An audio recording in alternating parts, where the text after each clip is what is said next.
Hello everyone, welcome back to Max Physics. So আজি আমি নিউটনৰ দ্বিতীয় সূত্ৰৰ বিষয়ে আলোচনা কৰিম। নিউটনৰ প্ৰথম সূত্ৰ হৈ গৈছে,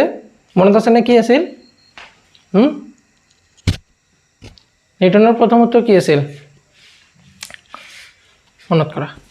তো আজি আমি মেইনলি নিউটনৰ দ্বিতীয় সূত্ৰৰ বিষয়ে কথা পাতিম আৰু এটা ইম্পৰ্টেন্ট টপিক হেতু হৈছে equilibrium state of a particle. এটা কণিকাৰ সাম্য অৱস্থা বুলিলে কি বুজা আৰু সেই সাম্য অৱস্থাত কি হয় বুজি পাইছানে? এটো লেকচাৰৰ লাষ্টত আমি প্ৰবলেম কৰিম কিহৰ ওপৰত? সাম্য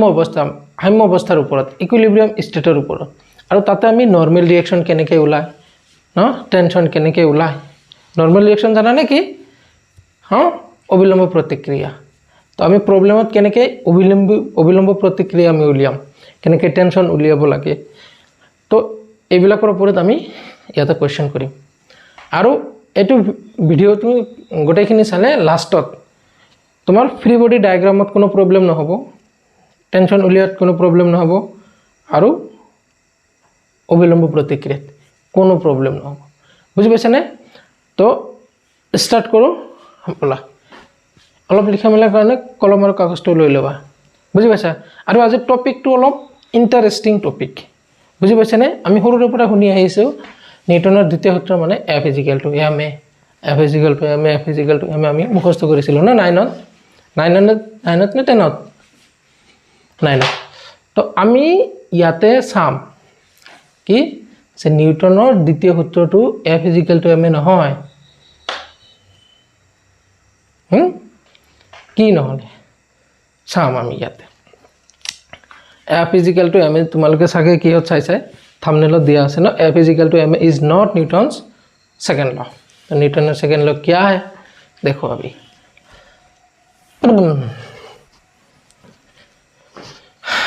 लिखा न्यूटन्स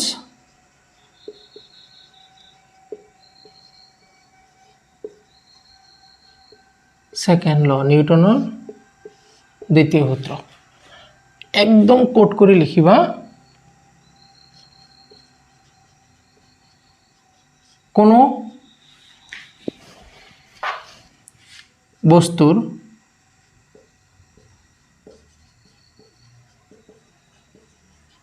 ৰৈখিক ভৰবেগৰ পৰিৱৰ্তনৰ হাৰ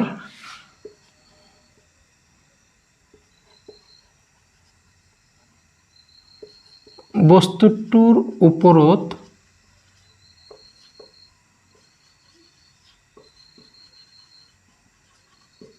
প্ৰয়োগ কৰা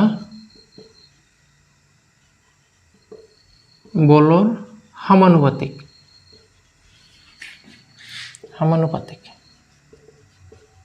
বাস এইটো লাইন লিখিলে হ'ল আৰু টেনশন নাই। বুজি পাইছে না? এইটোৱে নিউটন সেকেন্ড ল, একদম কনফাৰ্ম। সমানুপাতিক, সমানো নহয়, সমানুপাতিক। আচ্ছা, কোনো বস্তুৰ ৰৈখিক ভৰবেগৰ পৰিৱৰ্তনৰ হাৰ, ৰৈখিক ভৰবেগৰ অকল পৰিৱৰ্তন নহয়, পৰিৱৰ্তনৰ হাৰ। আচ্ছা, ভৰবেগ কি আমি ইয়াৰ আগৰ লেকচাৰত শিকিছোঁ ন? ভৰবেগ কিহেদি বুজায়? P = mv। আচ্ছা, ভৰবেগৰ পৰিৱৰ্তন মানে ইয়াৰ পৰিৱৰ্তন আমি কিহেদি বুজাম? dp না, বেছি পৰিৱৰ্তন হ'লে dp বুজাম, del p বুজাম, কম পৰিৱৰ্তন হ'লে dp বুজাম ন। আচ্ছা, পৰিৱৰ্তন ইয়াতে আমি del p লিখিলোঁ। পৰিৱৰ্তনৰ হাৰ তাৰমানে ডিভাইডেড বাই টাইম। আৰু এটো কি হ'ল? ভৰবেগৰ পৰিৱৰ্তনৰ হাৰ ন, ই কাৰ সমানুপাতিক? ফোৰ্সৰ। বাস এটো হৈছে নিউটনৰ দ্বিতীয় সূত্ৰ। বুজি পাইছানে? তো প্যাৰাগ্ৰাফ কৰি ইয়াতে আমি অলপ দুটা চাৰিটা কথা লিখি লওঁ। এটা এটা পিকচাৰ আঁকিবা। ধৰা এইটো এটা বস্তু আছে যাৰ ভৰ m আৰু ইয়াৰ ভেলোচিটি প্ৰথমতে আছে u। ইয়াৰ ওপৰত বল প্ৰয়োগ কৰিছোঁ F আৰু ই অলপ সময় পিছত মানে ইয়াৰ পৰা t সময় পিছত ইয়াৰ ভেলোচিটি হৈ গৈছে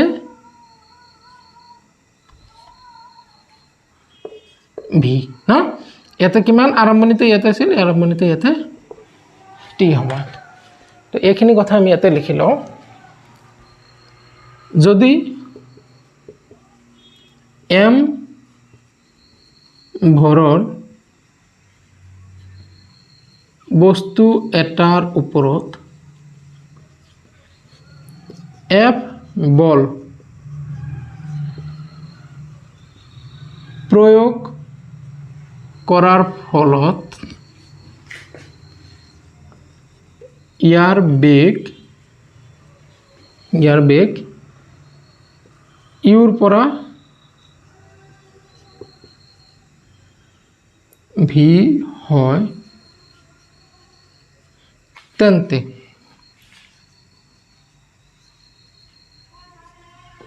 নিউটনৰ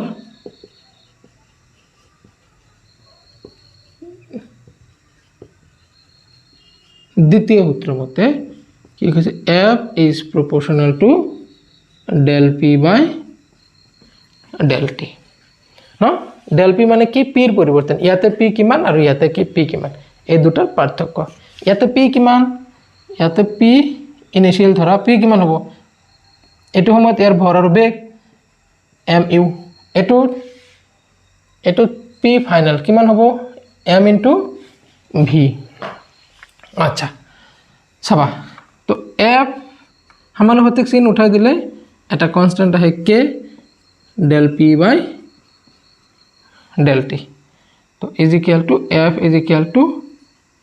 Dell P by del t যেহেতু k is equal to 1 k is equal to 1 এইটো আমি লোৱা নাই এইটো নিউটন মামাই লৈছে আৰু নিউটন মামাই যেহেতু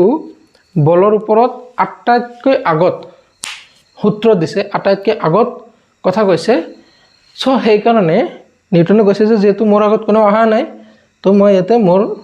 ইচ্ছা অনুযায়ী লম কে ইজ ইকুয়াল টু 1 বুজি পাইছেনে আৰু সেই কাৰণে বলৰ যেটো ইউনিট হেতু ইয়াৰ হিচাপতে দিয়া হৈছে নিউটন ন যোনে যেটো আৱিষ্কাৰ কৰে ক্ৰেডিটটো তাক লাগিবই হা নহলে ক্ৰেডিট যদি ইয়াৰ এককটো যদি বেলেগক দিলে হয় তেতিয়াহ'লে আৰু নিউটনৰ নিজা কি থাকিল না তো নিজৰ সন্মানৰ খাতিৰত হে কি কৰি গৈছে ইয়াৰ এককটো কি দিয়া হৈছে বলৰ এককটো নিউটন দিয়া হৈছে আচ্ছা আৰু কে ইজ ইকুয়াল টু 1 নিউটনে লৈছে বুজি পাইছানে তো এইখিনি কথা লিখিবা নিউটনৰ দ্বিতীয় সূত্ৰ কি বুলি ক'লে জাস্ট ফৰ 2 মাৰ্কস হয়ছানে আচ্ছা মই এটোৰ ওপৰত দুটা এটা কথা কম হৈছে আচ্ছা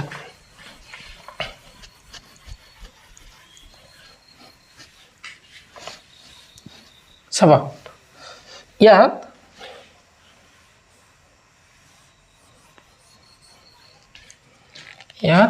আমি কি পালো f is equal to del p by del t del p মানে p final minus p initial divided by final time minus initial time না আচ্ছা ফাইনাল মোমেন্টাম কিমান mv mv minus initial momentum আছিল m u divided by t চাবা ইয়াৰ পৰা মই m টো common ললে কি থাকিব v minus u divided by t is equal to m into a m is equal to sorry f is equal to ma চাবা ইয়াতে সময় সাপেক্ষে জাস্ট বেগৰ পৰিৱৰ্তন হৈছে ভৰৰ পৰিৱৰ্তন হোৱা নাই যদি ভৰৰ পৰিৱৰ্তন হলে হয় তেতিয়ালে f = ma নোপোৱা কিয় নোপোৱা সোৱা ইয়াতে m1v ইয়াতে m2 u আহিলে হয় ন ইয়াতে ধৰা ভৰ ইয়াতে বেলেগ তো pi2 ইয়াতে m1 মান বেলেগ হলে ইয়াতে m1 মান বেলেগ হলে তো ইয়াতে তুমি m2 কমন লব নোৱাৰা বুজি পাইছানে তো নিউটনৰ দ্বিতীয় সূত্ৰৰ মতে f = ma আমি কেতিয়া পাও যেতিয়া যেটো বস্তুৰ ওপৰত বল প্ৰয়োগ হৈছে সেই বস্তুটোৰ ভৰৰ পৰিৱৰ্তন হোৱা নাই যদি ভৰৰ পৰিৱৰ্তন নহয় তেতিয়াহ'লে আমি f = ma যদি ভৰৰ পৰিৱৰ্তন হয় তেতিয়াহ'লে f = ma আমি নাপাওঁ বুজি পাইছানে আচ্ছা চোৱা ইয়াৰ ওপৰত আৰু দুটা এটা কথা ক'ব লগা আছে উঠাই ল আচ্ছা চাবা F is equal to del P by del T ভৰবেগৰ পৰিৱৰ্তনৰ হাৰ এতিয়া আমি বলৰ সমান বুলি ক'ব পাৰিম বুজি পাইছানে আচ্ছা ভৰবেগৰ পৰিৱৰ্তনৰ হাৰ এই শব্দটোৰ এই বাক্যটোৰ অৰ্থ কি তাৰমানে ভৰবেগ যিমানে সোনকালে পৰিৱৰ্তন হ'ব তাৰমানে তাৰ ওপৰত বল সিমানে বেছি প্ৰয়োগ হৈছে বুজি পাইছানে যিমানে বল বেছিকৈ প্ৰয়োগ হ'ব তাৰ ভৰবেগ সিমানে সোনকালে চেঞ্জ হ'ব বা উল্টাকৈ ক'লে ভৰবেগ যিমান কম সময়ত চেঞ্জ হ'ব আমি বুজিব লাগিব তাৰ ওপৰত বল বেছি প্ৰয়োগ হৈছে বুজি পাইছানে তো ইয়াতে তোমালোকৰ এনচিইআৰটি দুটা নহয় কেইটামান এক্সাম্পল দিছে মই জাষ্ট দুটা এক্সাম্পলৰ বিষয়ে অলপ ডিটেইলছ কম চাবা মই কি ক'লো ভৰবেগৰ পৰিৱৰ্তন যিমান কম সময়ত হ'ব তাৰমানে বস্তুটোৰ ওপৰত সিমান বেছিকৈ বল প্ৰয়োগ হ'ব বাস এই লাইনটো মনত ৰাখিবা চাবা ইয়াতে আছে গ্ৰাউণ্ড ইয়াতে এটা ফ্লোৰ আছে য'ত 8টা 10টা এনেকুৱা ফ্লোৰ আছে এজনে ওপৰৰ পৰা এনেকৈ জঁপিয়াইছে ন মই তিনিটা পইণ্ট ল'ম এটা পইণ্ট এ য'ত এতিয়া ই আছে এটা পইণ্ট ল'ম ইয়াৰ আগত এইটো বি আৰু এটা পইণ্ট সি সি মানে মাটিত টাচ কৰা বি পইণ্ট কোনটো মাটি পোৱাৰ জাষ্ট আগৰ মুহূৰ্তৰ যিটো পইণ্ট সেইটো চাবা ইয়াতে ভেলোচিটি কিমান ইউ ইজ ইকুৱেল টু 0 মাটি পোৱাৰ আগ মুহূৰ্তৰ বেগ কিমান মই ধৰি ল'লোঁ ভি মাটিত খুন্দা খালে ইয়াৰ ভেলোচিটি কিমান হ'ব মাটি খুন্দা খালে ইয়াৰ ভেলোচিটি 0 চোৱা তিনিটা পইণ্ট আছে এ বি চি এই পইণ্টত ভেলোচিটি 0 সি এনেকৈ জঁপিয়াব মাটি খুন্দা খোৱাৰ আগত ইয়াৰ ভেলোচিটি ভি খুন্দা খালেতো ইয়াৰ ভেলোচিটি 0 এতিয়া মই ভৰবেগৰ পৰিৱৰ্তন ওলাম এৰ পৰা বি লৈ পৰিৱৰ্তন হৈছে আৰু বিৰ পৰা চি লৈ পৰিৱৰ্তন হৈছে দুয়োটাৰ পৰিৱৰ্তন ওলাম আৰু দুয়োটাৰ পৰিৱৰ্তন হওঁতে কিমান সময় লৈছে সেইটো উলিয়াম চাবা তো ভৰবেগৰ পৰিৱৰ্তন এ আৰু বিৰ এৰ পৰা যেতিয়া বি লৈ গৈছে তেতিয়া ভৰবেগৰ পৰিৱৰ্তন কিমান হৈছে ইয়াৰ এই মানুহটোৰ ভৰ এম তো এৰ পৰা যেতিয়া বি লৈ গৈছে অন্তিম ভৰবেগ কিমান হ'ব তো ডেল পি কিমান del P is equal to কিমান হ'ব ইয়াতে M into V minus M into 0 final momentum minus initial momentum তো ভৰবেগৰ পৰিৱৰ্তন হৈছে কিমান এম ভি আচ্ছা এইটো কিমান সময়ত হৈছে চোৱা ইয়াৰ পৰা ইয়াতে আহোঁতে কিমান সময় লৈছে মই ধৰি ল'লোঁ 10 ছেকেণ্ড সময়ত এই ভৰবেগৰ পৰিৱৰ্তনখিনি হৈছে তো কিমান হৈছে 10 ছেকেণ্ডত চাবা মই কি ক'ব গৈ আছোঁ এতিয়া বিৰ পৰা যে চিত আহিছে ইয়াৰ পৰা বিৰ পৰা চি এইখিনি সময়ত ডেল পি কিমান আমি কি কৰিম ফাইনেল মোমেন্টাম কি চি বিন্দুৰ মোমেন্টাম কিমান বিৰ পৰা চি লৈ গৈছে ন তো চি বিন্দুৰ momentum M into 0 minus B বিন্দুৰ মোমেন্টাম কিমান M into V is equal to M V চাবা মাইনাছ এম ভি মাইনাছ প্লাছৰ কথা পিছত কম আগতে চাই লওঁ পৰিৱৰ্তনটো আচ্ছা বিৰ পৰা চিত আহোঁতে কিমান সময় লাগিছে ইমাজিন কৰাচোন তুমি ওপৰৰ পৰা জঁপিয়াইছা মাটি পোৱাৰ জাষ্ট আগ মুহূৰ্তত তোমাৰ ভেলোচিটি কিমান ভি তো মোৰ মতে এইটো হ'ব তোমাৰ 1 মাইক্ৰ'ছেকেণ্ডত এতিয়া তুমি চোৱা তুমি এৰ পৰা বি লৈ আহিছা ভৰবেগৰ পৰিৱৰ্তন হৈছে এম বি বিৰ পৰা চি লৈ আহিছা ভৰবেগৰ পৰিৱৰ্তন হৈছে এম বি দুয়োটা ক্ষেত্ৰতে ভৰবেগৰ পৰিৱৰ্তন হৈছে এম বি কিন্তু তুমি দুখ কেতিয়া পাবা চোৱা ইয়াৰ পৰা ইয়াতে আহোঁতে তুমি দুখ পাবানে? তোমাৰ ওপৰত বল প্ৰয়োগ হোৱা যেন ফিল কৰিবানে? নকৰা। কিয় নকৰা? কাৰণ ইয়াৰ পৰা ইয়াতে ভৰবেগ পৰিৱৰ্তন হওঁতে বহুত বেছি সময় লৈছে, বহুত বেছি সময় লৈছে। চোৱা, F is equal to del P by del T. যদি বহুত বেছি সময় লয় তো এফৰ মান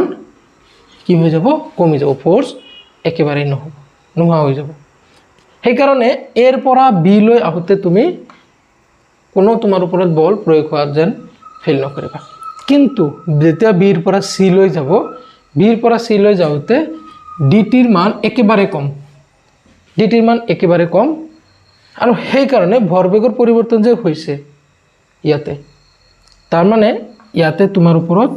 বহুত বেছি বল প্ৰয়োগ হৈছে। এই বেছি বলটো কোনে প্ৰয়োগ কৰিছে? মাটিয়ে প্ৰয়োগ কৰিছে তোমাক। বুজি পাইছানে? মাটিয়ে প্ৰয়োগ কৰিছে। তো সেইকাৰণে ইয়াৰ পৰা ইয়াতে ভৰবেগৰ পৰিৱৰ্তন হওঁতে অলপ সময় লৈছে, বহুত কম, নেগলিজিবল। সেইকাৰণে ইয়াতে তুমি কি কৰিবা? বেছি দুখ ফিল কৰিবা। বুজি পাইছানে? আমি ওপৰৰ পৰা জঁপিয়াওঁতে আমি ওপৰৰ পৰা মানে গছৰ পৰা ধৰাচোন তুমি জঁপিয়াৰ সময়ত কি কৰা? পৰাৰ সময়ত আমি আঁঠুটো এনেকৈ ভাঁজ কৰি দিওঁনে? কিয় দিওঁ? যাতে ভৰবেগ পৰিৱৰ্তন হওঁতে অলপ সময় লয়। বুজি পাইছেনে? অলপ সময় লয়। কাৰণ ভৰবেগ পৰিৱৰ্তন হওঁতে অলপ সময় ল'লে কি হয়? আমি অলপ দুখ কমকৈ পাওঁ। হৈছেনে? চোৱা, এইটো এটা এক্সাম্পল। নেক্সট এক্সাম্পল নহয়, এইটোৰে মই বেলেগ এটা কেছ দেখাওঁ, যিটো চালে আই থিংক ভালকৈ বুজি পাবা। আৰু এইবাৰ চেম বিল্ডিং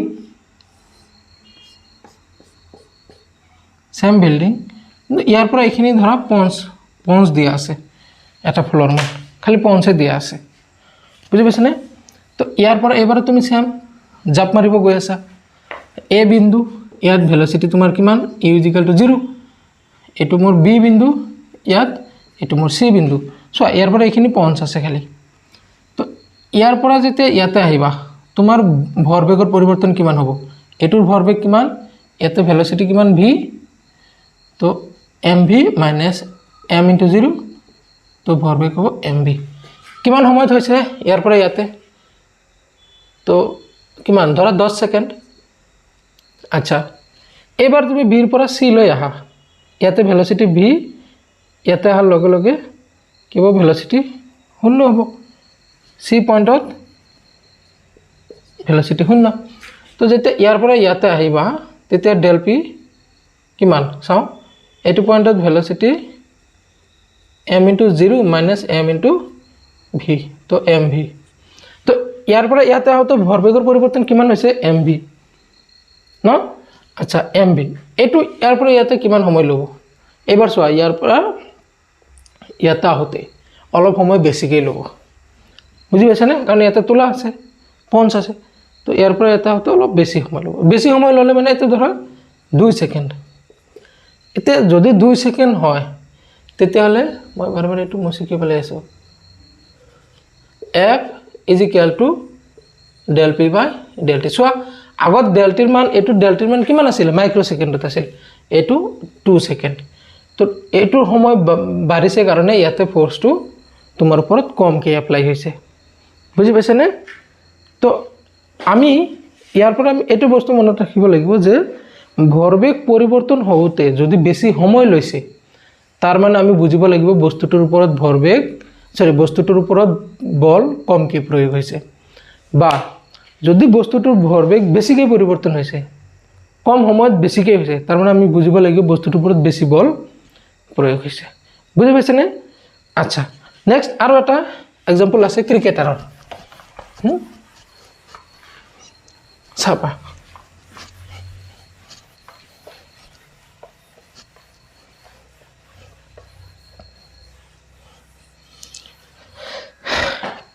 আমি চাবাচোন, এইটো ধৰা হাত আৰু এনেকুৱা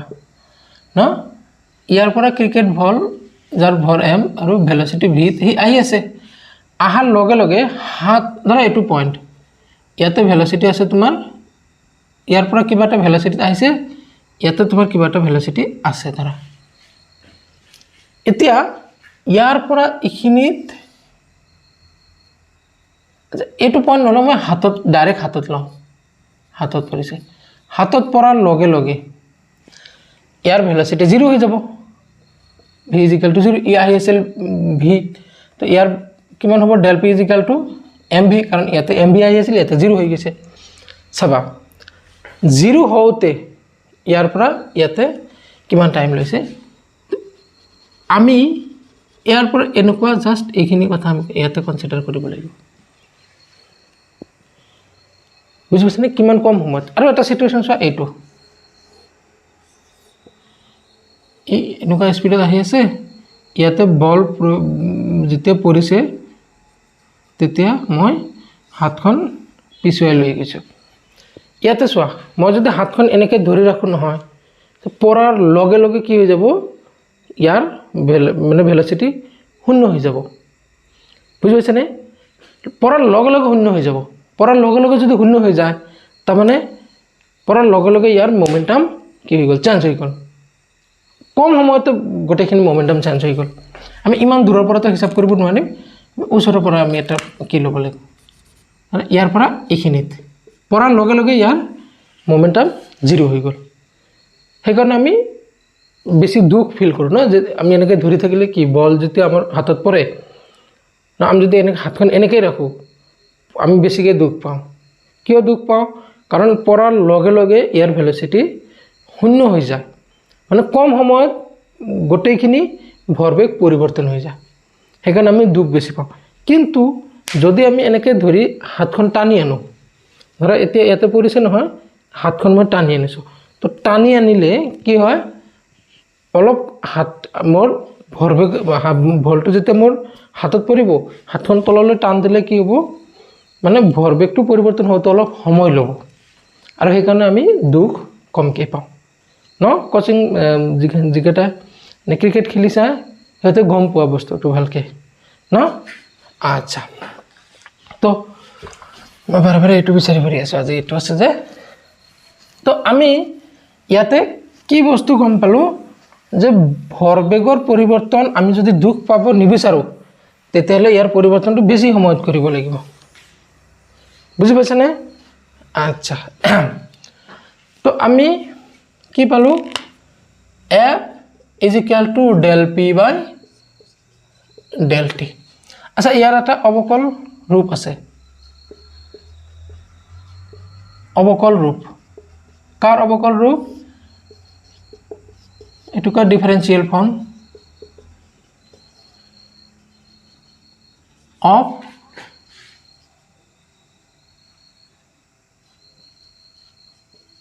Newton's second law নিউটনৰ দ্বিতীয় সূত্ৰৰ অৱকল ৰূপ চোৱা অৱকল ৰূপ মানে কি এটো বেলেগ একো নহয় তাৰ মানে যদি ভৰবেগৰ পৰিৱৰ্তনটো লাহে লাহে হয় মানে লাহে লাহে নহয় মানে আমি যদি মাইক্ৰো লেভেলত চাওঁ বহুত কম ৰেঞ্জত চাওঁ তেতিয়াহ'লে F = এনেকুৱা F is proportional to dp by dt চোৱা dt কি কম সময়ত কম ভৰবেগৰ পৰিৱৰ্তন এটো কি আছিল বেছি সময়ত বেছি মানে কি del t মানে সময়টো বেছি না del p মানে পৰিৱৰ্তনটো বেছি কিন্তু dp বুলি ক'লে অলপ অলপ তো F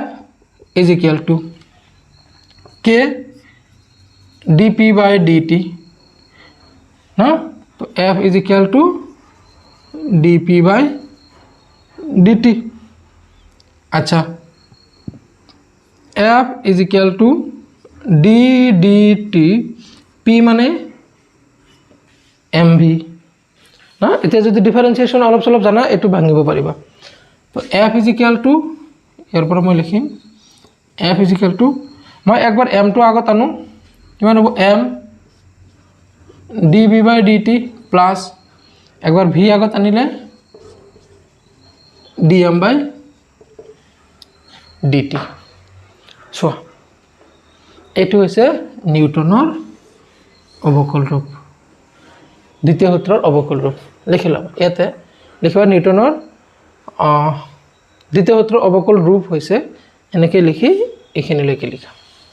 হৈছে এইখিনি হৈছে আচ্ছা চাবা যদি ভৰৰ পৰিৱৰ্তন নহয়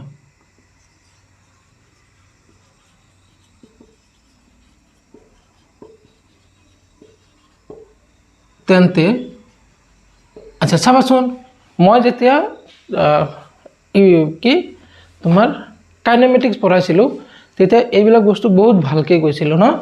ডিফাৰেন্সিয়েশ্যন পঢ়াইছিলোঁ এটা লেকচাৰ আছে ডিফাৰেন্সিয়েশ্যনৰ ইয়াৰ ওপৰতে বনাইছিলোঁ চাবা D v by d T year meaning কি প্ৰথম কথা হ'ল ডি ডি টি মানে পৰিৱৰ্তন কাৰ পৰিৱৰ্তন ভিৰ পৰিৱৰ্তন কাৰ সাপেক্ষে টি সাপেক্ষে য'ত এনেকুৱা দেখা পাবা ডি ডি এক্স কি বুজায় পৰিৱৰ্তন বুজায় ডি ডি টি কি বুজায় পৰিৱৰ্তন বুজায় ডি ডি এম কি বুজায় পৰিৱৰ্তন বুজায় ইয়াতে সাপোজ লিখা আছে পি পৰিৱৰ্তন কাৰ পিৰ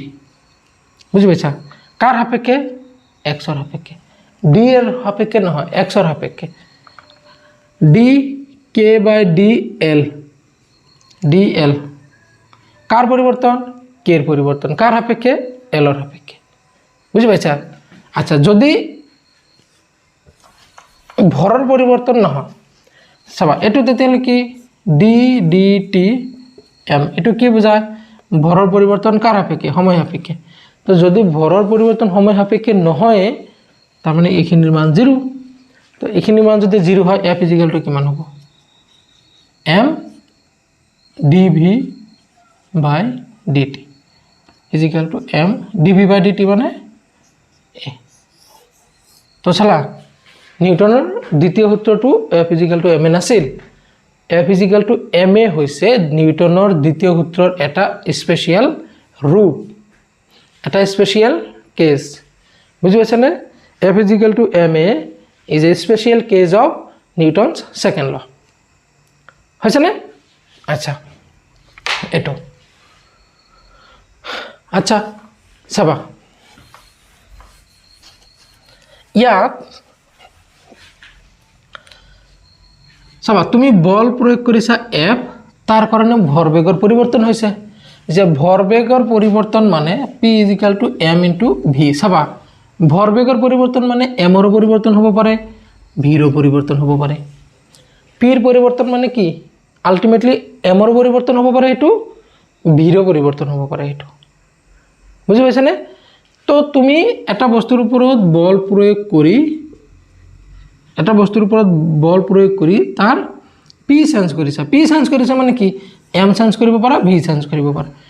তো এফ বল প্ৰয়োগ কৰাৰ কাৰণে তাৰ যে ভৰবেগৰ পৰিৱৰ্তন হৈছে তাৰ কাৰণে ভৰৰ কাৰণে কিমান ভৰবেগৰ পৰিৱৰ্তন হৈছে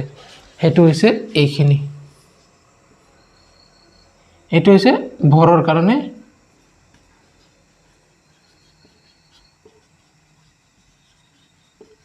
পৰিৱৰ্তন আৰু এটো হৈছে বেগৰ কাৰণে পৰিৱৰ্তন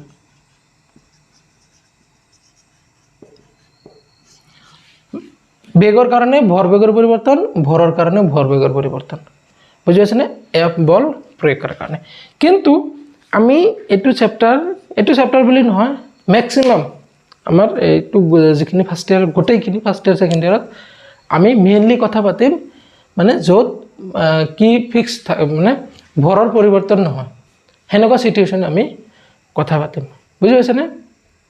তো ভৰৰ যদি পৰিৱৰ্তন নহয় তেতিয়াহ'লে আমি এফ ইজিক্যাল টু এম লিখিব পাৰো আচ্ছা ভৰ পৰিৱৰ্তন হয় কেনেকুৱা সিচুৱেচনত এটা এক্সাম্পল কোৱাচোন চাবা বস্তু এটাৰ গতি কৰা অৱস্থাত যদি ইয়াৰ ভৰৰ পৰিৱৰ্তন হৈ আছে তাৰ মানে তাতে তুমি এফ ইজিক্যাল টু এম লিখিব নোৱাৰা যেনেকুৱা আমাৰ ৰকেট আমি পঠাও ওপৰলৈ ৰকেট পঠানো আমি তে ৰকেটত কি হয় তলত ফুয়েল থাকে নহয় হা এতে ইয়াৰ পৰা কিবা এটা স্পিডত ৰকেটটো পঠাইছো সেই ৰকেটৰ কি হ'ব সময় সাপেক্ষে যিমানে টাইম পাৰ হৈ যাব ইয়াৰ পৰা ফুয়েল বিলাক কি হ'ব মানে পুৰি কি হ'ব মানে ধোৱা হিচাপত ওলাই আহিব তেতিয়া কি হ'ব ইয়াৰ এই বস্তুটোৰ ভৰ কি হ'ব লাহে লাহে লাহে লাহে কমিব তেতিয়ালৈ চোৱা ৰকেটটো ইয়াৰ পৰা ইয়ালৈ ওপৰলৈ যিমান ওপৰলৈ গৈ আছে ইয়াৰ ভৰৰ পৰিৱৰ্তন হৈ আছে তো এই ক্ষেত্ৰত তুমি f = ma লিখিব নোৱাৰা বুজি পাইছানে f = ma লিখিব নোৱাৰা যদি কোনো এটা বস্তুৰ গতি কৰাৰ সময়ত ইয়াৰ ভৰৰ বৃদ্ধি বা হ্ৰাস হয় তেতিয়া তুমি সেই বস্তুটোৰ ক্ষেত্ৰত f = ma লিখিব নোৱাৰা বুজি পাইছানে লিখি ল'ব লাইনটো আচ্ছা হৈছে এটো আছিল ভৰবেগৰ নিউটনৰ দ্বিতীয় সূত্ৰৰ ওপৰত ডিটেইলছ কথা তো এতিয়া টপিকটো হৈছে আমাৰ এতিয়া টপিকটো হৈছে equilibrium state of a particle এনচিইআৰটিৰ ভিতৰত দিয়া আছে চাবা ইকুইলিব্ৰিয়াম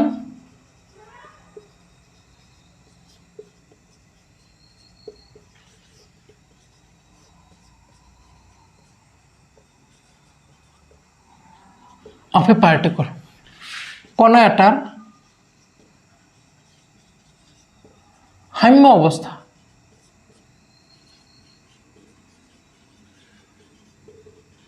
সাম্য অৱস্থা মানে কি এটোৰ মানে বহুত ইম্পৰ্টেন্ট কনসেপ্ট এটা বুজি পাইছানে সাম্য অৱস্থা মানে হে বস্তুটোৰ ওপৰত প্ৰয়োগ হোৱা লব্ধ বলৰ পৰিমাণ শূন্য বুজি পাইছানে লিখিবা বলবিদ্যাত সাম্য অৱস্থা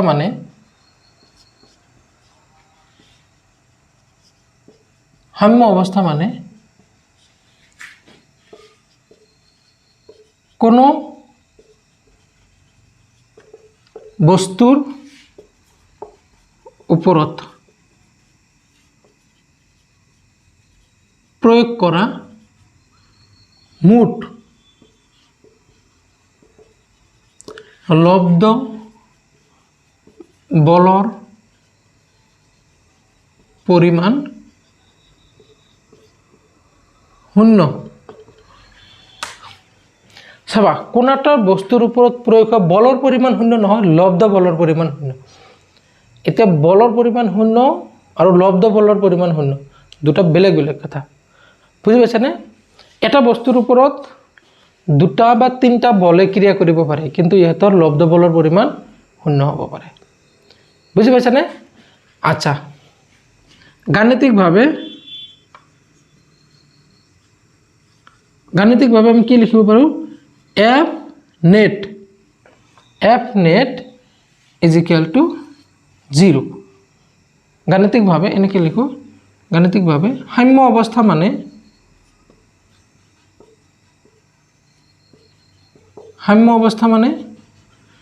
f net = 0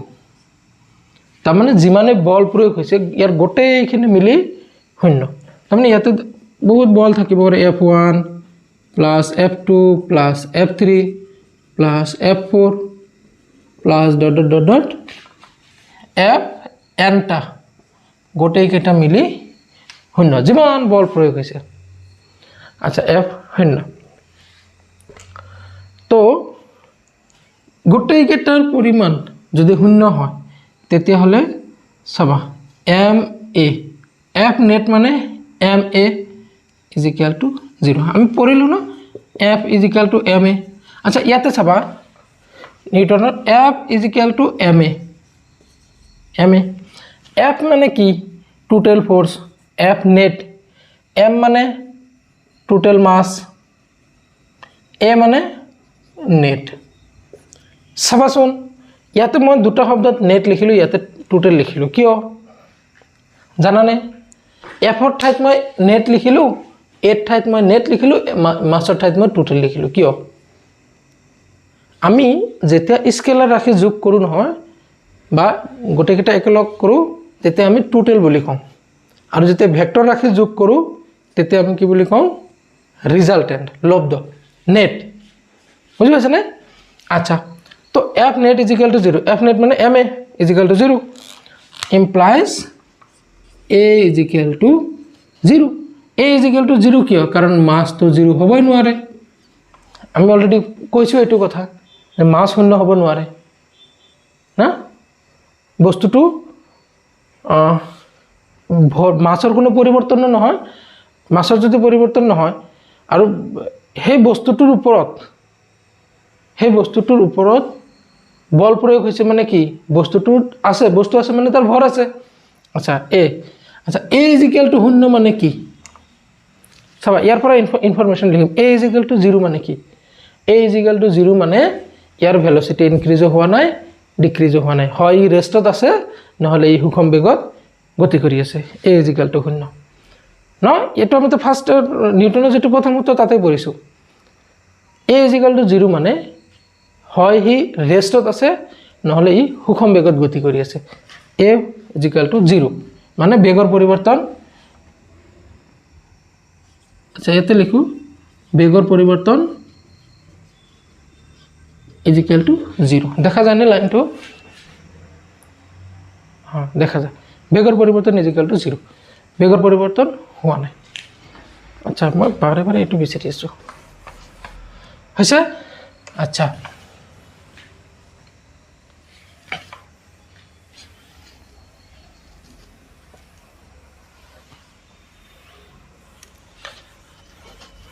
हमें तुमसे प्यार कितना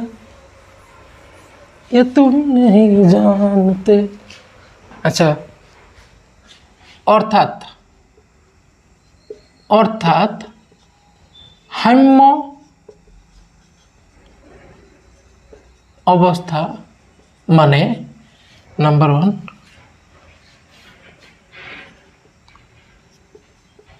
বস্তুটো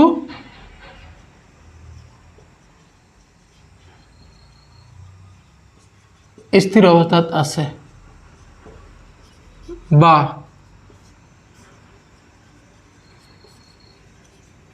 বস্তুটো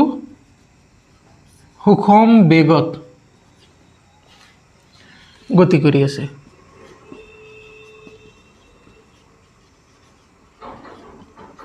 সুষম বেগত গতি কৰি আছে হৈছে না ইয়েস আচ্ছা চাবা এতিয়া স্টাৰ্ট কৰাৰ আগত মই আকৌ অলপ সেই f = m এর কথাটোত আহো একবার বুঝি পাইছানে আমি কি পঢ়িছো f = ma তাৰ মানে f net = m total into a net বাস এইটো চাবা এইটোৰ মিনিং কি একবার ভালকে বুজিলো মই দুটা এটা एग्जांपल লম এতে বস্তু এটা আছে m ভৰ তাৰ ওপৰত এইফালে বল প্ৰয়োগ হৈছে f ন বল প্ৰয়োগ হলে ইয়াৰ ই লাহে লাহে এইফালে গতি কৰিছে হয় তো ইয়াৰ ক্ষেত্ৰত কেইটা বল প্ৰয়োগ হৈছে বস্তুটোৰ ওপৰত এটা যদি এটা বল প্ৰয়োগ হৈ থাকে তো আমি f = ma লিখিম f net মানে কি অকল হেতু বলে বুঝি পাইছানে আচ্ছা এটা সেম বস্তু এনেকুৱা এটোৰ ওপৰত প্ৰয়োগ হৈছে f1 এইফালে প্ৰয়োগ হৈছে f2 ইয়াৰ ভৰ m আৰু কৈছে কি f12 বলে f2 তকে ডাঙৰ কৈছে এটো কৈ দিয়া আছে এই ক্ষেত্ৰত তুমি কি লিখিবা এই ক্ষেত্ৰত তোমাৰ টোটাল ফোৰ্স কিমান এই ক্ষেত্ৰত তোমাৰ টোটাল ফোৰ্স হ'ব f1 - f2 f1 - f2 কিয় ললা কাৰণ এটো যদি ডাঙৰ হয় তেতিয়ালে বস্তু এইফালে গতি কৰিব বস্তু যিফালে গতি কৰিব সেই ফলৰ ডাইৰেকশনটো অলৱেজ পজিটিভ লব লাগে তো f1 যদি ডাঙৰ f2 যদি সৰু তেতিয়ালে বস্তুটো আলটিমেটলি এইফালে গুচি যাব এনেকুৱা ভাবে তুমি এইফালৰ পৰা ঠেলিছে এজনে এইফালৰ পৰা ঠেলিছে তো মোৰ বলটো যদি বেছি হয় কি হ'ব বস্তু এইফালে গুচি যাব না বস্তু এইফালে গুচি যাব কি ত্বৰণ এইফালে হ'ব ত্বৰণ যিফালে হয় এইফালে পজিটিভ আমি যেতিয়া নিউটনৰ সেকেন্ডৰ ওপৰত যেতিয়া কোৱেশ্চন কৰিম বুজি পাবা হয় না ইয়াৰ পৰা দুটা বল প্ৰয়োগ হৈছে এটা হৈছে f1 এটা -f2 এটা মাইনাস কিয় কৰিছো এটা এইফালে ডাইৰেকশন এটা এইফালে ডাইৰেকশন কত কোনবা এটা তো মাইনাস লব লাগিব তো মই যেটো ডাঙৰ হেতু পজিটিভ লৈছো যেটো সৰু হেতু নেগেটিভ লৈছো = m A বাস এই দুটা কন্ডিশন হৈছে না ইয়েস এতিয়া বলা আমি এটা কাম কৰো টেনশন নৰমাল ৰিঅ্যাকশন আৰু ফ্ৰি বডি ডায়াগ্ৰামৰ ওপৰত কেইটামান কোশ্চেন কৰো বহুত মজাৰ মজাৰ কোশ্চেন হৈছে না বেসিকৰ পৰা বেসিক স্টাৰ্ট কৰো চোৱা মই বাৰে বাৰে কি কৰো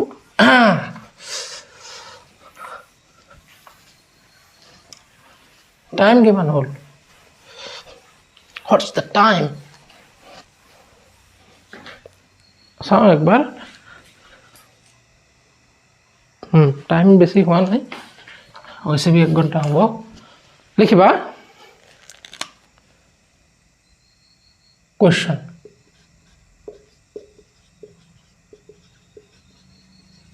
চিত্ৰৰ পৰা টেনশন আৰু নৰমাল ৰিঅ্যাকশন n না অবিলম্ব প্ৰতিক্ৰিয়া n প্ৰতিক্ৰিয়া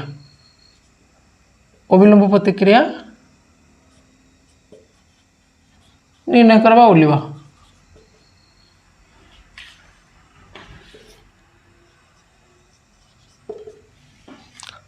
আচ্ছা চাবা আমি এইটো প্ৰবলেমটো যে কৰি আছো নহয় ইকুইলিব্ৰিয়ামৰ ওপৰত বেস কৰি আচ্ছা যদি এতে দিয়া আছে যদি তন্ত্ৰটো সাম্য অৱস্থাত থাকে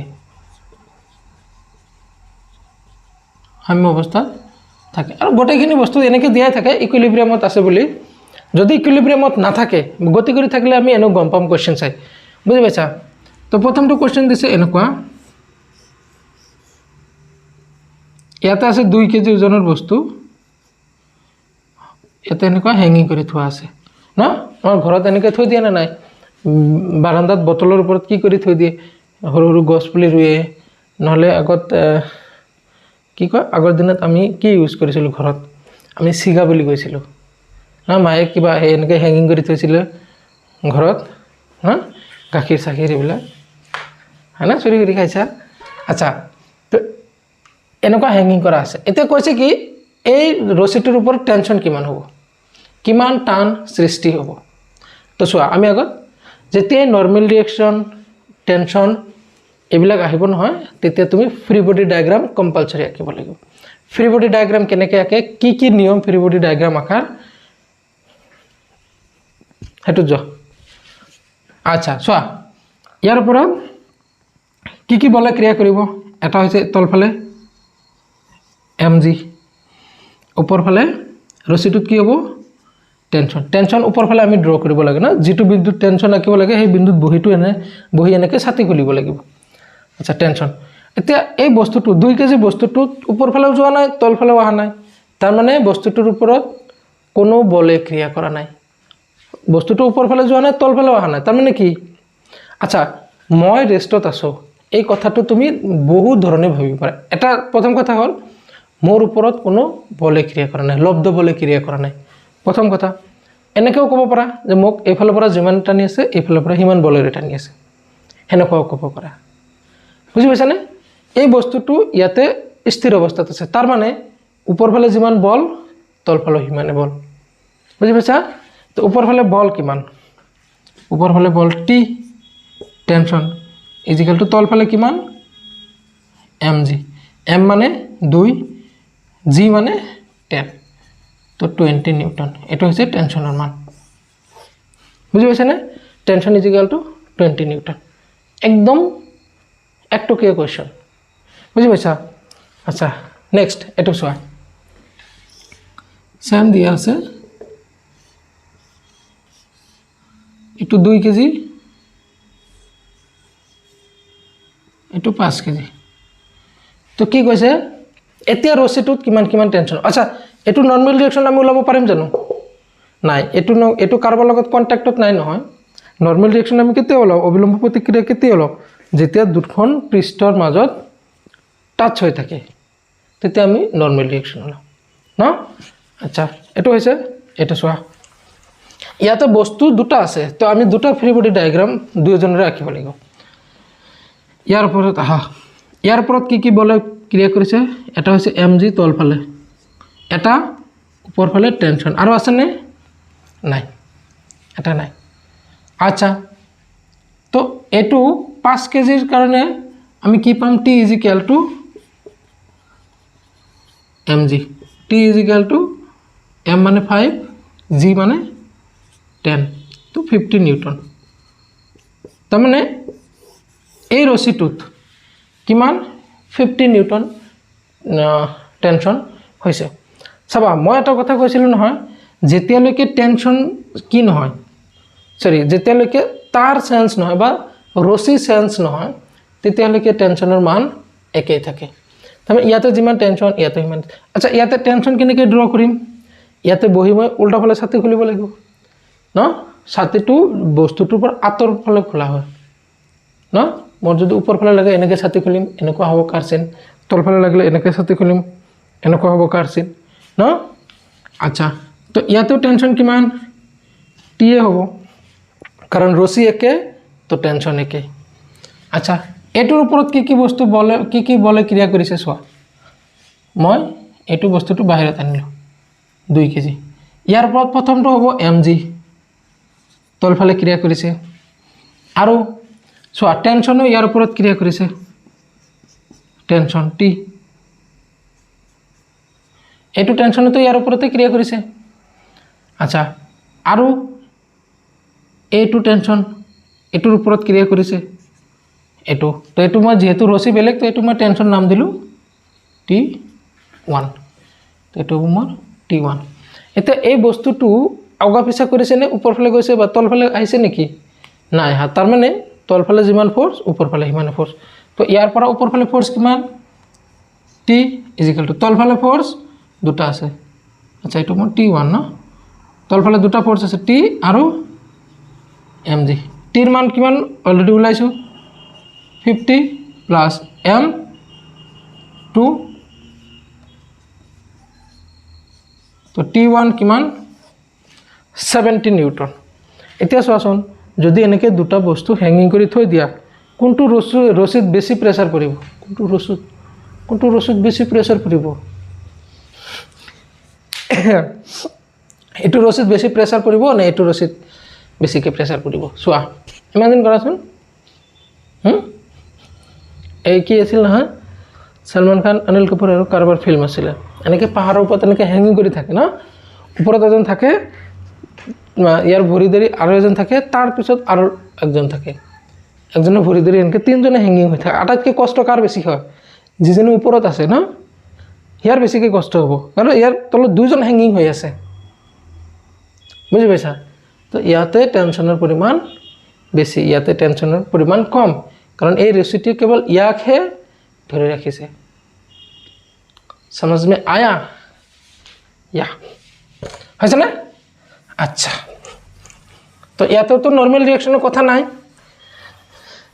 তো আমি এইবাৰ আহোঁ নৰ্মেল ৰিয়েকশ্যনৰ কাৰণে। চাবা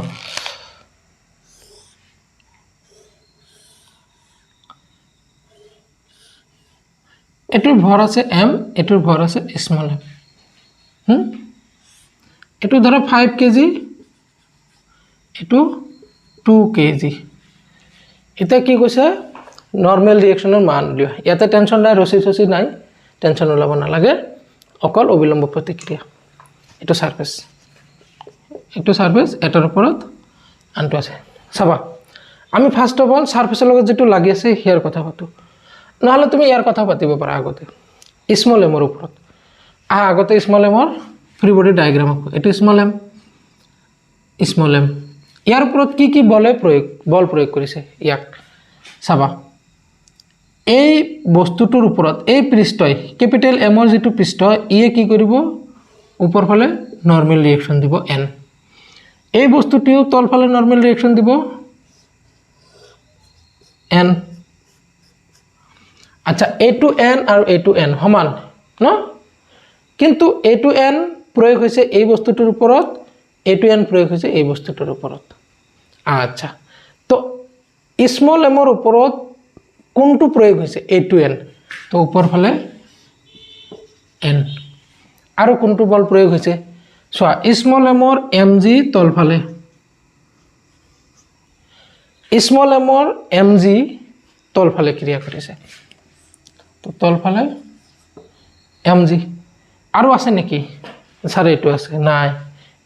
এটো ইয়াৰ ওপৰত প্ৰয়োগ কৰিছে আমি ফ্ৰী বডি ডায়াগ্ৰামত হেইবিলাক বল আঁকিব লাগে যিবিলাক বল সেই বস্তুটোৰ ওপৰত প্ৰয়োগ হৈছে বস্তুটোৱে প্ৰয়োগ কৰা বল আমি নাকো বস্তুটোৰ ওপৰত প্ৰয়োগ হৈছে হেইবিলাক বল হে আমি আঁকো এই নৰ্মেল ৰিঅ্যাকচনটো ইয়াৰ ওপৰত প্ৰয়োগ হৈছে এই নৰ্মেল ৰিঅ্যাকচনটো ইয়াৰ ওপৰত এই নৰ্মেল ৰিঅ্যাকচনটো কোনে প্ৰয়োগ কৰিছে ই প্ৰয়োগ কৰিছে ইয়াৰ ওপৰত এটো ই প্ৰয়োগ কৰিছে ইয়াৰ ওপৰত আচ্ছা তো ইয়াৰ পৰা আমি কি লিখিব পাৰিম n = mg তো m2 * 10 = 20 তো নৰ্মেল ৰিঅ্যাকচন পালো আমি কিমান 20 নৰ্মেল ৰিঅ্যাকচন এতিয়া আহা ক্যাপিটাল m ৰ ক্ষেত্ৰত ক্যাপিটাল m এটো ধৰা ক্যাপিটাল m ৰ ওপৰত কি বল ক্যাপিটাল m ৰ যেটো ওজন হেতু আহিব ক্যাপিটাল mg তলফালে ক্যাপিটাল mg আৰু এই পৃষ্ঠটোৱে ডাঙৰ পৃষ্ঠটোৱে এই কেৱল এটোৰ ওপৰত বল প্ৰয়োগ কৰিছে কি এটো ধৰা n ড্যাশ ওপৰ ফালে n ড্যাশ চাবা এটো ভুল নকৰিবা হা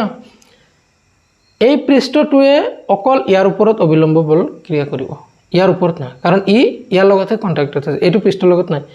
যত কন্টাক্ট হৈ আছে এনেকুৱা দুখন হাত আছে নহয় এইখন হাতে ইয়াৰ ওপৰত দিব আৰু এইখন হাতে এটোৰ ওপৰত বল প্ৰয়োগ কৰিব এনেকুৱা তো এই পৃষ্ঠটোৱে অকল এটোৰ ওপৰত n ড্যাশ প্ৰয়োগ কৰিছে ইয়াৰ mg তলফালে আছে আৰু এটা আছে এটো হৈছে ই ইয়াৰ ওপৰত এটা নৰ্মেল ৰিঅ্যাকচন দিছিল n হেতু কোনফালে তলফালে তো যেহেতু সাম্য অৱস্থাত আছে তাৰ মানে ওপৰ ফালে প্ৰয়োগ কৰা বল আৰু তল ফালে প্ৰয়োগ কৰা বল সমান এতেকে n ড্যাশ = n আৰু mg n কিমান 20 mg m মানে 5 * g মানে 10 তো n ড্যাশ কিমান 70 নিউটন তাৰ মানে ডাঙৰ বস্তুটোৰ ওপৰত পৃষ্ঠখনে কিমান বল প্ৰয়োগ কৰিছে ডাঙৰটোৰ ওপৰত প্ৰয়োগ কৰিছে 70 নিউটন আৰু এই পৃষ্ঠটোৱে ইয়াৰ ওপৰত প্ৰয়োগ কৰিছে 20 নিউটন বাস বুজি পাইছানে এনেকুৱা দুটা যদি তিনটা থাকে তথাপি ওলাব পাৰিবা তিনটা থকাটো একবাৰ ট্ৰাই কৰা চাও হৈছে নে বুজি পাইছা উঠাই ল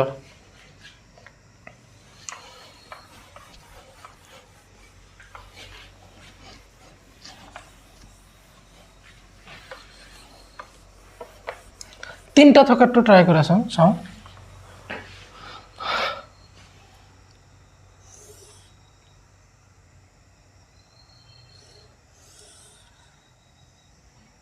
10 কেজি 6 কেজি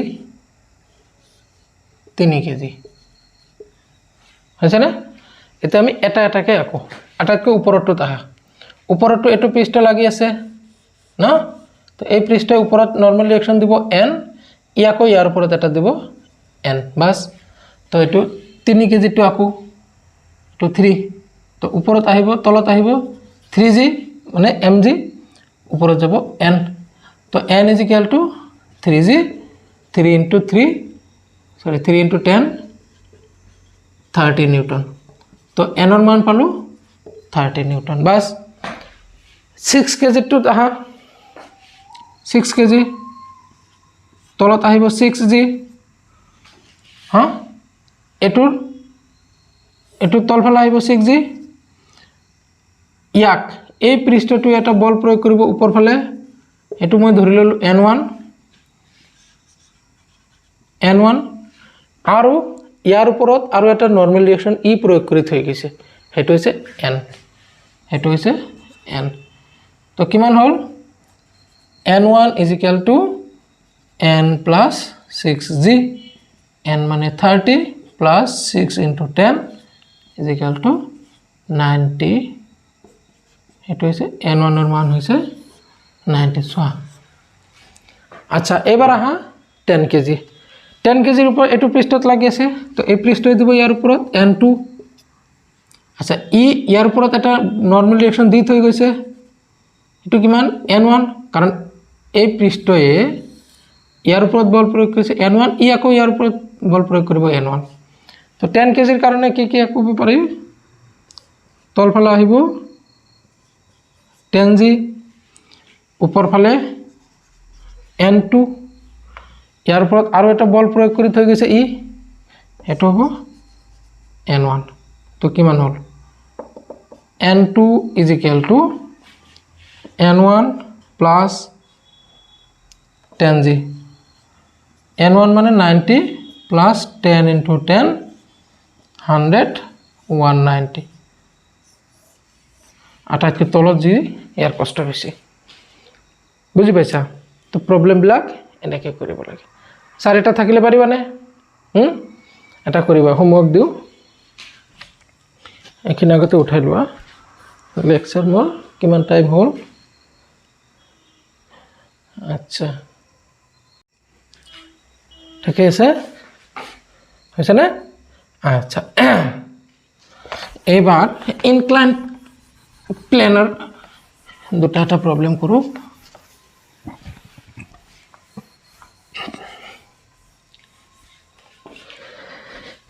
ইনক্লাইন প্লেন এনেকুৱা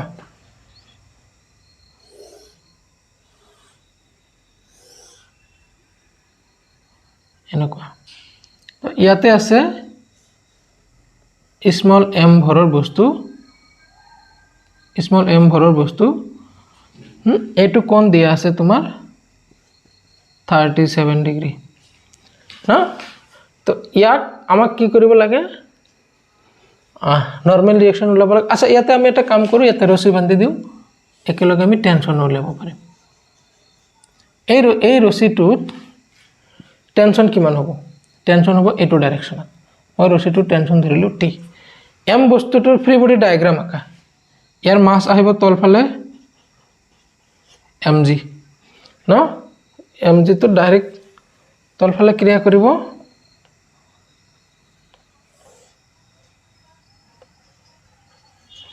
mg আচ্ছা এটো এঙ্গল 90 এটো কিমান হ'ব 53 হ'ব না নাই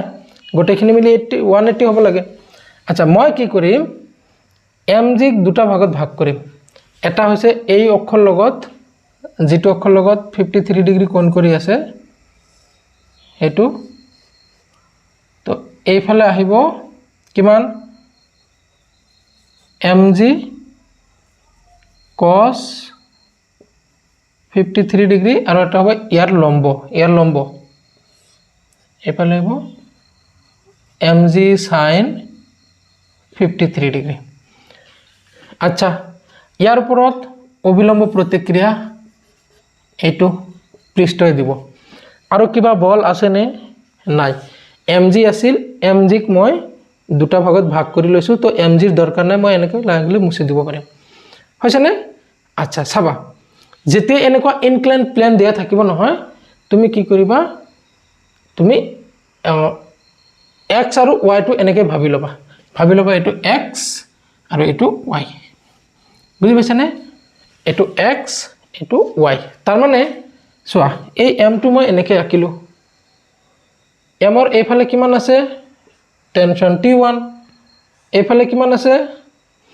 mg cos 53 আচ্ছা এইফালে কিমান আছে mg sin 53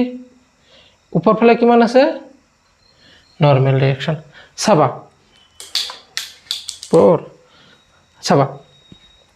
যদি বস্তুটো সাম্য অৱস্থাত আছে m ভৰৰ বস্তুটো ইয়াতে আছে সাম্য অৱস্থাত আছে মানে এটা ৰখি আছে তাৰ মিনিং কি ৰখি আছে মানে এইফালে যিমান ফোৰ্স এইফালে সিমানে ফোৰ্স তলফালে যিমানে ফোৰ্স উপৰফালে সিমানে ফোৰ্স আচ্ছা বস্তু এম ভৰৰ বস্তুটো ওপৰ ফালেও যোৱা নাই তল ফালেও যোৱা নাই তাৰ মানে এফালৰ পৰা যিমান বলেৰে টানি আছে ওপৰ ফালৰ পৰা সিমান বলেৰে টানি আছে তাৰ মানে t1 নহয় এটা টেনশন আছে না তো t তো তাৰ মানে t = কিমান mg cos 53 m মানে আচ্ছা m ৰ ভ্যালু ধৰি লোৱা 3 তো 3 * 10 * cos 53 মানে কিমান চোৱা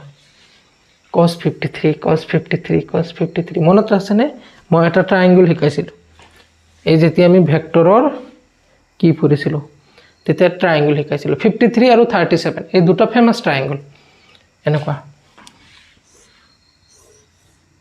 53 এটো 5 এটো 3 এটো 4 যদি এটো 4 হয় তেতিয়ালে এটো 53 হ'ব আৰু যদি এনেকুৱা হয়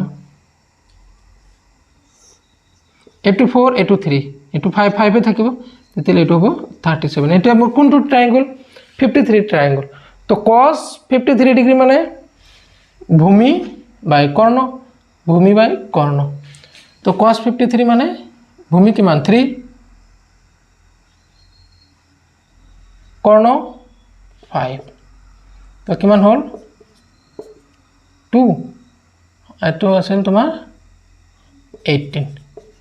তো টেনশন হল মোৰ 18 নিউটন আচ্ছা আৰু নৰ্মাল ৰিঅ্যাকশন =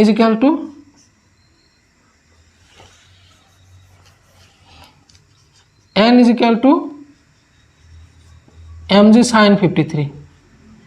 mg m মানে 3 10 sin 53 মানে লম্ব বাই কৰ্ণ 4/5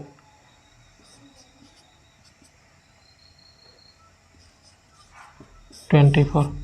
তো নৰ্মাল ৰিঅ্যাকশনেৰ মান আহিল 24 আৰু টেনশনৰ মান আহিল 23 অর্থাৎ নর্মাল রিঅ্যাকশন = 3 2 6 24 বুঝি পাইছা নে বুঝি পাইছা নাকি সো আৰু এটা কৰিব দেও 1 2 3 4 5 6 7 8 9 10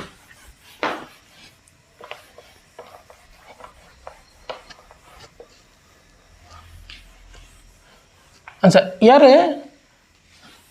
অলপমান কিয়াৰ প্ৰবলেম দিও চাবা